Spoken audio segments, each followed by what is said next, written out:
kesempatan sore hari ini kita akan podcast bersama ceria dengan Miss Rika, di mana beliau nanti akan memperkenalkan diri. Kita akan mendapatkan banyak sharing. Tidak menunggu lama, mari kita saksikan langsung bersama-sama pada kesempatan sore hari ini. Dan waktu dan kesempatan saya akan sampaikan dulu sebagai perkenalan buat Miss Rika. Perkenalkan, nama saya Rika Kartikasari, MPhil Psikolog. Latar belakang pendidikan, saya menempuh pendidikan psikologi. Dalam tema kali ini kita akan sedikit membahas pada psikologi yang berkaitan dengan anak dan pendidikan. Dari pengalaman Miss Rika sendiri sebagai orang tua tentunya dan juga sebagai seorang akademisi, melihat anak milenial sekarang nih, kira-kira seperti apa nih?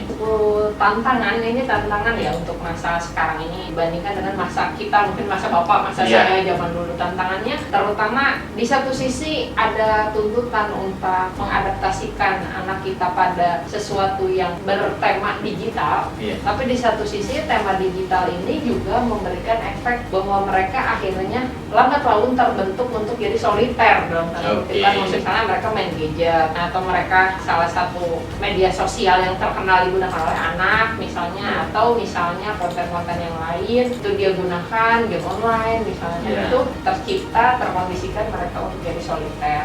Jadi tantangannya di situ. Di satu sisi kita harus mendidik anak sebaik mungkin misalnya dengan kaidah-kaidah dari sisi psikologis, di satu sisi tantangannya adalah kita dihadapkan pada era digital. Tentu kalau kita melihat zaman yang begitu pesat dengan teknologi ini, tidak bisa dipungkiri bahwa anak-anak sekarang bersaing nih untuk menghadapi tantangan tersebut. Dari sudut pandang Miss Rika sebagai psikolog ini, di usia-usia berapa kira-kira anak itu perlu pendampingan serius? Karena kalau kita lihat ada fase-fase tentunya ya, ada fase anak kan remaja, dewasa, atau mungkin di fase anak SD, SMP, SMA. Kira-kira di posisi mana kita memungkinkan untuk anak lebih diberikan semacam dorongan untuk menggunakan digital yang lebih baik? Kalau dari kaidah psikologi ataupun medis sebenarnya berjalan beriringan, bahwa anak-anak balita tidak disarankan untuk diperkenalkan dahulu terhadap gadget ya. Kalaupun misalnya terpaksa dengan sistem pendidikan atau misalnya harus dikenalkan, itu tetap ada waktu maksimal. Misalnya satu hari itu screen time hanya 2 jam. Screen time itu udah termasuk TV, udah termasuk laptop, udah termasuk komputer, udah termasuk handphone, jadi segala macam yang ada screen-nya. Nah, untuk dari SD ke sana setelah balita itu juga cukup dengan waktu-waktu tertentu, misalnya tidak lebih dari 6 jam misalnya. Kenapa? Karena mereka membutuhkan waktu pertama untuk balita, waktunya masih dibutuhkan untuk eksplorasi, mengenal misalnya apa ini sendok, apa ini apa misalnya eksplorasi. Kemudian itu yang dasar-dasar. Kemudian juga dia harus bereksplorasi dengan sosial, kenalan dengan teman sebaya misalnya, atau motorik kasar, main-main ayunan misalnya, itu masih harus dikenalkan. Untuk SD dia harus belajar dengan mandiri dulu sebelum gadget. Kenapa? Karena kalau dalam gadget atau screen time ini kan biasanya tampilannya bergerak. Ketika dia dihadapkan pada buku yang monoton, statis gitu aja, nah dia kurang tertarik. Karena kan di gadget itu sudah bergerak, sudah bersuara, ada lagu, ada apa, jadi kan dia lebih terangsang dalam tanda kutip, telinganya, matanya itu lebih tertarik, lebih menarik tampilannya dibanding buku yang hanya tulisan-tulisan saja. Yang dia khawatirkan, dia malas belajar, atensinya berkurang, dan konsentrasi juga akan terpengaruh. Menarik tadi, Miss Rika tadi katakan bahwa untuk anak balita itu maksimal 2 jam. Tapi kenyataannya nih ya, kenyataannya banyak kita orang tua itu merasa ya udahlah daripada nangis atau saya diganggu kerjaannya, saya lagi ini biar dikasih gadget, dikasih TV, suruh nonton sendiri, lalu orang tuanya cari kesibukan lain supaya tidak terganggu. Mungkin ada sesuatu yang mau disampaikan supaya orang tua juga sadar betapa penggunaan gadget itu di sisi lain positif, tapi di sisi lain juga ada hal-hal yang perlu diperbaiki. Mungkin seperti apa, Miss Rika? Untuk balita itu kenapa 2 jam maksimal? Karena di psikologi itu ada tahap perkembangan Pak. Misalnya 0 sampai 2 tahun, dia lebih fokus pada sensori motor. Dia harus mengenal sesuatu itu dengan menyentuh, dengan sensor, misalnya dengan melihat, dengan mendengar, dengan menyentuh. Apa sih pasir itu kasar misalnya? Dia harus memegang kasar. Jadi bukan kata orang bahwa pasir itu kasar. Bukan. Tapi dia harus dirasakan ngerasain. sendiri. Oke, dirasakan Misalnya sendiri ya. sabun itu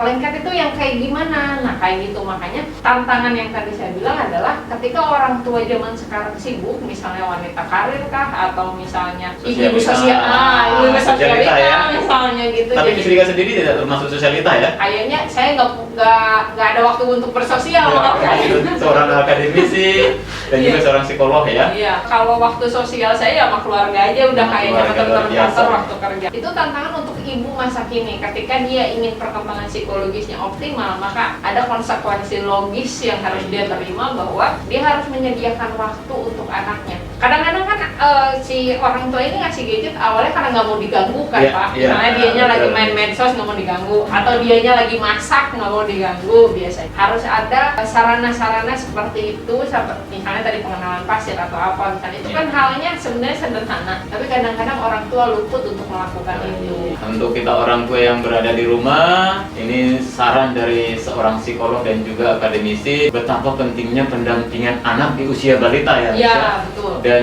jangan memberikan gadget secara berlebihan. Karena gini juga sifat sayang, karena kalau digunakan hanya untuk gadget kan baik dari medis ataupun psikologis dijelaskan bahwa 0-5 tahun itu golden age, Iya. masa keemasan mereka. Iya. Mereka dapat menerima informasi sebanyak mungkin puluhan ribu informasi, dia dapat terima, dia dapat ingat, dia dapat serap. Ya. Dan dia dapat terapkan. Ketika itu hanya menonton, tidak ada informasi baru, pengetahuan baru, skill baru untuk Oke. mereka, maka itu sangat sayang. Karena setelah 5 tahun ke sana, masa keemasan sudah lewat, maka aspek kognitif untuk penerimaannya itu juga akan Menurun ya. Jadi Bu. ketika masa-masa bagus malah dikasih yang kurang optimal, dikhawatirkan nanti ke depannya dia malah kurang optimal juga untuk memaksimalkan diri. Saran yang sangat bagus, terutama kita sebagai orang tua, mumpung lagi anak kita di masa golden age-nya sendiri, kita harus memberikan waktu yang lebih banyak untuk anak dan juga pendampingan yang lebih banyak. Kalau kita lihat terutama di lingkungan kita sendiri ini, Mistrika sebagai seorang psikolog tentu sudah punya banyak pengalaman. Kalau tadi kita bicara dalam sisi anak balita, remaja, sekarang untuk di lingkungan kita, katakanlah lingkungan masyarakat, kira-kira dari sudut pandang Mistrika sendiri nih, dengan teknologi sekarang begitu maraknya, tidak hanya anak-anak tetapi ibu-ibu juga, bapak-bapak, orang tua kadang-kadang lupa diri nih. Kira-kira apa sih yang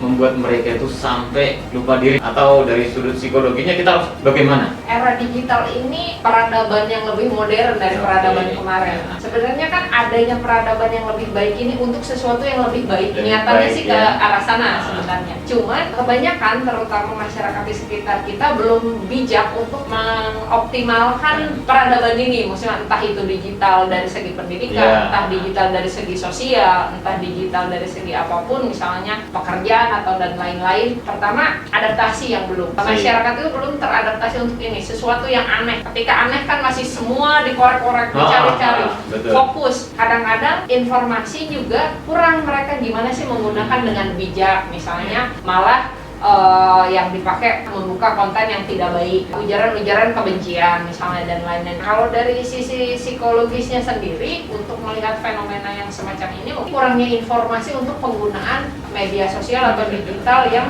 bijak. Misalnya ini harus peran serta kita semua yang aware atau yang sadar akan bahwa digital ini bisa lebih bijak digunakan, bisa lebih optimal kita manfaatkan ketika kitanya bijak bersosial media misalnya, atau misalnya lain-lain. Karena gitu, rasa penasaran manusia sebagai individu itu membuat dia jadi lebih mencari. Misalnya gini, sekarang buka konten di salah satu media sosial, bukanya yang ini, oh ternyata ada informasi, ada informasi yang ini. Dia tidak bisa mengontrol dirinya sendiri, jadi kontrol yang kurang dari dirinya untuk bisa kapan harus menggunakan, kapan harus bekerja, kapan harus berpendidikan. Misalnya kayak sekarang anak sekolah Zoom, kameranya dimatiin, dianya malah gunakan atau yang lain chatting misalnya. Kontrol diri yang kurang. Nah, kontrol diri itu kan sebenarnya pembentukan karakter juga Pak secara psikologis. Nah, ini pentingnya pendampingan orang tua untuk masa remaja, ya dikontrol kapan waktu ini. Untuk orang dewasa sendiri, dia harus bisa mengontrol diri yang mana yang lebih penting dan tidak untuk dilakukan. Menarik dari pembicaraan kita Mistrika soal kontrol diri. Di zaman sekarang kalau kita lihat, apalagi zaman online untuk anak-anak ini ya, dalam kondisi COVID-19 begini, mungkin ada 1-2 saran mungkin yang bisa bisa diberikan, atau yang mungkin bisa di-sharingkan soal self control, sehingga anak tidak terlepas dari lingkungan di mana dia yang seharusnya sebagai seorang pelajar. Kalau kita lihat sekarang ini, seperti yang Miss Rika tadi sampaikan, ketika Zoom misalnya nih, dia ikut pelajaran, tetapi tidak kelihatan orangnya di mana. Lalu lalang, mungkin bisa jadi dia pergi ke mall kan? Nah, kita nggak tahu ya. Dia sambil makan, belum mandi misalnya. Terus kira-kira mungkin bisa diberi saran mungkin untuk soal self control sendiri seperti apa? Pertama, masyarakat Indonesia pada umumnya ini masih tahap adaptasi yang saya bilang tadi, ya. dari biasanya PTM, dari tadinya luring jadi daring. Pertama itu. Yang kedua, terutama tadi menyikapi soal pendidikan, disinilah perlunya kontrol orang tua. Maksudnya orang tua mengontrol benarkah dia melaksanakan pendidikannya dengan baik. Itu sekolah misalnya lebih dikontrol. Orang tua juga sebenarnya WFH kan Pak, punya banyak waktu untuk mengontrol anaknya. Dilihat kalau bisa dilaksanakan dia ketika daring ini di ruang tamu misalnya, yang orang tua bisa melihat, atau di ruang-ruang keluarga atau di ruang mana yang bukan di kamarnya, karena khawatir dimanfaatkan internet itu untuk kondisi yang tidak baik. Apalagi pada masa remaja kan rasa penasaran, identitas diri, ini mau nyoba, ini mau tahu, itu mau tahu, tiba-tiba yang mau tahunya ke arah yang kurang baik ya. Jadi kontrol orang tuanya itu ketika orang tua harus tahu jadwalnya, ketika dia harus belajar dia harus tahu mengontrol. Itu kan tidak juga dengan memarahi ya Pak, maksudnya kamu harus bla bla bla, nggak harus juga. Diberikan kesadaran bahwa kamu walaupun nggak sekolah tetap harus melaksanakan pendidikan dari rumah dan lain-lain. Dan ini sebenarnya menyambung juga Pak dengan parenting, karena kan parenting ini kadang-kadang orang tua merasa otoritas bahwa dia orang yang lebih berkuasa di keluarga dibandingkan anak. Anak ini objek, dia itu harus orang dijali semua gitu ya. Kamu harus terima gitu ya misalnya. Kadang-kadang pola asuh seperti ini yang membuat jarak antara orang tua dan anak. Cara-cara mengontrol juga sebenarnya berkaitan nanti dengan parenting, gaya pengasuhannya seperti apa. Nah ini orang tua harus tahu jadwal, orang tua harus ada, hadir, dan orang tua tidak hanya bisa memerintah, menyuruh, tapi mendampingi kapan dia harus mengerjakan tugas dan lain-lain. Para pemirsa, tadi apa yang disampaikan oleh Miss Rika bahwa orang tua adalah sebagai pendamping, bukan berkuasa atas anak. Walaupun itu anak kita ya tentunya ya. Tetapi lebih sebagai sahabat, di mana kita meletakkan sebagai sahabat, di mana sebagai orang tua, sehingga anak itu bisa bertumbuh. Dan jadi dia lebih terbuka tanpa takut-takut. Nah itu tadi soal self control, Miss Rika. Kalau kita lihat di zaman saat ini juga hilangnya kontrol sosial. Ya, hilangnya kontrol sosial. Kadang tetangga sendiri tidak tahu itu anaknya siapa gitu ya. Terus pendidikannya kurangnya kepedulian, sehingga kita melihat ya udahlah, anak itu biarlah anaknya dia urus anaknya sendiri. Nah kira-kira apa yang bisa disampaikan soal hilangnya kontrol sosial ini, sehingga rasa kekeluargaan pun di dalam mendidik anak itu menjadi hilang seperti itu di dalam satu lingkungan maksudnya ya. Mungkin bisa disampaikan Miss Rika. Kamu ya kamu, saya itu yang terjadi ya. Kalau menurut saya ini tidak bisa, karena kita tinggal di Indonesia ya. Kita tidak bisa terlepas dari budaya ketimuran. Budaya ketimurannya ini adalah dulu kan watak karakter bangsa Indonesia itu terkenal dengan gotong royong, tenggang rasa dan lain-lain. Sebenarnya kalau dulu zaman saya itu ada pendidikan moral Pancasila Pak. Nah PMP ya? Iya. Masih zamannya? Masih zaman, saya masih zaman sampai SD. Sama. SMP saya ngalamin PPKN. Ya. Nah pendidikan moral Pancasila itu kan mengajarkan tenggang rasa. Nah kalau di psikologi bahasa lainnya adalah empati. Nah bagaimana itu dididik? Itulah dari kecil. Kenapa di Golden Age itu mereka tidak terlalu bagus untuk main gadget, itu kan soliter. Kenapa? Karena di masa itu dia harus diajarkan tentang itu, memahami orang lain, bagaimana mereka peduli pada orang lain. Kalau bahasa PMP-nya tenggang rasa, bahasa psikologisnya empati, simpati. Nah dari situ diajarkan. Dan kalau misalnya sudah terlanjur nih Pak, udah jadi orang dewasa yang ternyata tidak tenggang rasa misalnya ya. Nah itulah pentingnya, makanya kan suka ada kalau di kantor-kantor semacam ada team building misalnya. Kalau kantornya aware tentang hal itu ya ada team building, kemudian ada misalnya kegiatan-kegiatan teamwork. Nah itu kan untuk membangkitkan itu. Masalahnya untuk orang-orang yang tidak termasuk dalam kantor yang aware, misalnya masyarakat pada umumnya kan. Masyarakat pada umumnya yang terjadi lah seperti itu. Itu masalah baru lagi. Nah sebenarnya kalau dari sisi psikologis itu kan diajarkan di rumah, diajarkan di pendidikan. Ketika di rumah tidak diajarkan, diharapkan di pendidikan. Ketika pendidikan tidak diajarkan di sosial. Ketika sosial tidak diajarkan, program pemerintah lah yang harus hadir untuk mereka. Ini bukan melemparkan kepada pemerintah ya Pak, karena kan yang bisa mengatur hajat hidup orang banyak hanya pemerintah. Nah, dari sebenarnya ada kaitan dengan dinas sosial misalnya untuk seperti itu memberikan pelatihan atau memberikan kepedulian. Kalau dulu kan ada penataran Pempat. Saya masih ingat ya. Iya, kalau sekarang kan nggak ada. Nah, sudah nggak ada ya. Jadi sebenarnya kalau yang dulu itu kalau secara psikologis banget sebenarnya. Ditarik dan benang merahnya ada. Makin menarik nih pembicaraan kita pada sore hari ini ya Miss Rika ya. Saya mau coba bertanya dulu nih soal pendidikan milenial lebih spesifik di daerah kita sendiri di Provinsi Banten.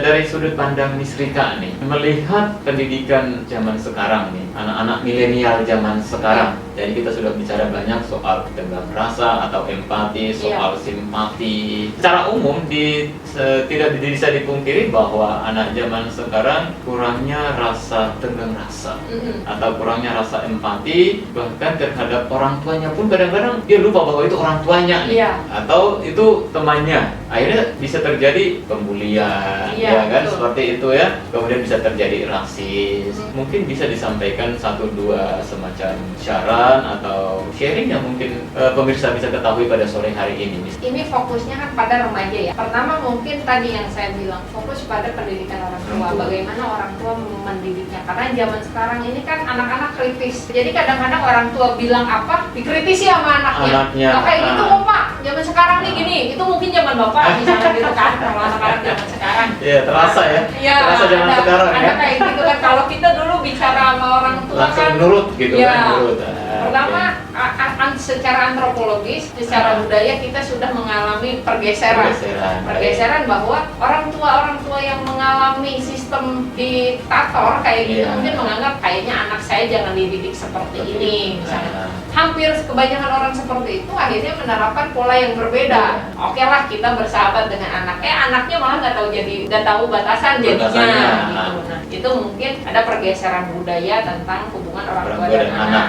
Yang kedua, itulah pentingnya ada psikolog di lembaga pendidikan agar secara etika, misalnya kan ada sikap, ada perilaku sosial, ada motivasi dan lain-lain yang bisa diajarkan oleh psikolog di lembaga pendidikan. Bagaimana membentuk karakter anak sehingga secara psikologis dia berkembang dengan baik, tetapi tidak melupakan kaidah dia sebagai makhluk sosial. Bagaimana dia harus beretika. Karena P4 udah nggak ada Pak. Udah nggak ada ya? Iya. Bahwa psikologi atau pendidikan karakter pada umumnya ya, katakanlah di lembaga pendidikan disebut pendidikan karakter atau budi pekerti. Iya, kalau zaman dulu budi pekerti. Sekarang pendidikan karakter menjadi sesuatu yang sangat utama dalam membentuk anak zaman sekarang. Karena di zaman milenial ini anak dalam perkembangannya seperti yang Miss Rika katakan sangat kritis sekali. Iya, dan mereka tetap harus ada batasan gitu, jangan lolos lah maksudnya, jangan terlalu keluar track jadi anak gitu, tanpa rem sama sekali.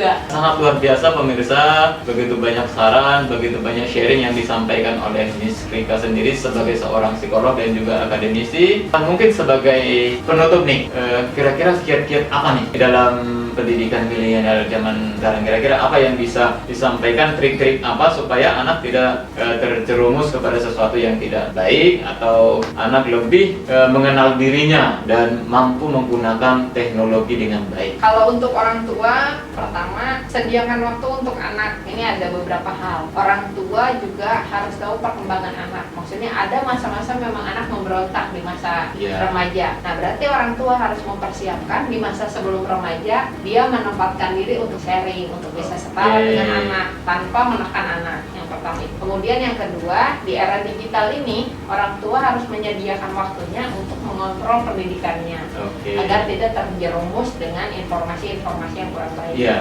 Kemudian yang ketiga, ketika kadang-kadang kan gini, dia merasa mendampingi anak, tetapi sebenarnya dia tidak ada untuk anak. Misalnya gini, dia mendampingi belajar, duduk diam, tapi si orang tuanya ini sibuk dengan aktivitasnya dia sendiri gitu ya. Dia mendampingi benar, tetapi dia tidak ada di situ. Jadi ketika anak tanya, mungkin orang tuanya sibuk dengan gadgetnya, sibuk dengan laptop, pengairannya. Jadi pada intinya sediakan waktu mendampingi mendampingi dan membersamai, bukan misalnya hanya hadir saja. Nah, untuk anak sendiri harus disadari bahwa rasa ingin tahu anak ini tetap harus ada batasannya, dan dia tetap harus menghargai orang tuanya sebagai orang yang lebih tahu, lebih berpengalaman tentang hidup. Jadi anak ini jangan merasa pintar karena yang dimiliki orang tua, tidak dimiliki anak adalah pengalaman ya. ya. Jadi tetap harus menghargai orang tua karena agama pun mengajarkan seperti itu. Betul. Agama apapun ya Pak ya, kayaknya Ya. sama aja. Kemudian yang kedua, anak ini tetap harus mengikuti kaidah sosial karena dia tetap makhluk sosial, berarti ada norma sosial, ada norma hukum, dan dia harus tahu tentang itu, tidak melakukan pelanggaran hanya untuk mengikuti nafsu dan keingintahuan dia. Pemirsa, jadi ini ada 2-3 hal yang disampaikan oleh Miss Rika tadi, terutama dari sudut orang tua nih ya. Yang pertama itu meluangkan waktu. Jadi kita sebagai orang tua itu harus meluangkan waktu. Yang kedua mendampingi. Jadi walaupun sudah ada waktu, tapi harus mendampingi juga. Iya. Nah, yang ketiga soal kebersamaan. Iya. Walau duduk di situ belum tentu juga gitu kan, Iya, tapi itu fokus di situ. fokus hanya duduk atau mungkin sibuk dengan kesendiriannya. Nah, dari anak tadi, kalau dari sudut anak itu punya keterbatasan. Jadi ada keterbatasan untuk sebagai anak, bahwa anak itu harus tetap mengikuti orang tua karena orang tua punya lebih pengalaman daripada anaknya, seperti itu ya. Baik pemirsa, itu bincang-bincang kita pada sore hari ini yang sangat luar biasa dari seorang psikolog dan juga akademisi, Miss Rika. Terima kasih buat kesempatan sore hari ini sudah mau berbagi, dan juga untuk para pemirsa di rumah. Dan saat ini kita sudah mendengarkan banyak hal soal pendidikan milenial dan tantangannya di zaman sekarang. Nah, mungkin kita akan bisa bertemu di kesempatan lain. Selamat sore, salam GIS Lovers.